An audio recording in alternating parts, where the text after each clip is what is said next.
আমার নিঃস্ব হয়ে গেছে, নিঃস্ব মানে দৃশ্য কিছুই নাই আর, পতঙ্গ হয়ে গেছি।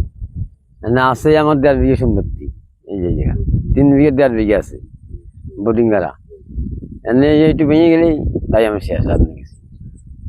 কুশাটা থেকে ভাঙতে ভাঙতে দেবগ্রাম আর বেতর 3 বাগুনি দিয়ে আসি, 3 বাগুনি দিয়ে এনে দেবগ্রামের মাঝামাঝিতে বাড়ি করছি। গাঙের পাড়ালি পেঁচে গেছি, সয় সম্পত্তি সবই ভেঙে গেছি।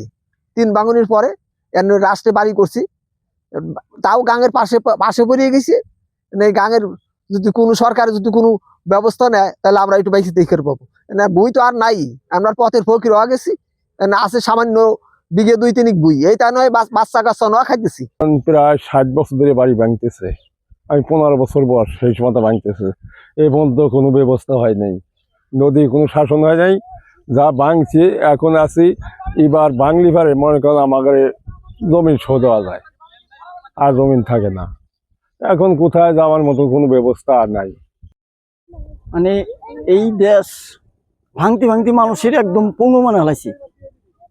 এমন মানুষ আছে দিন মজুরি না খালি তার অতি চলতেছে না। মানে এই গাঙে ভাঙতে ভাঙতে মানুষের যারিয়ে যা ছিল সম্পূর্ণ গাঙেই চলে গেছে। মানে 28 বিঘা সম্পত্তি ভাঙছে, এখন ভাঙতে ভাঙতে এই পর্যন্ত আসছে।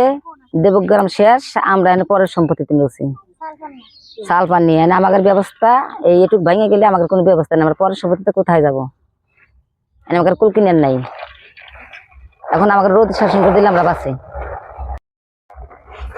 রাত্রি বাদাম এমনি আছি, পরের বাদাম একবার না দিই নেই, খাইও নাই, না খাওয়া হয়ে নছি, খুব কষ্ট করতেছি, খিদার জ্বালা বাঁচতেছি না, খুব কষ্ট করতে পুড়তেছে খিদার জ্বালা।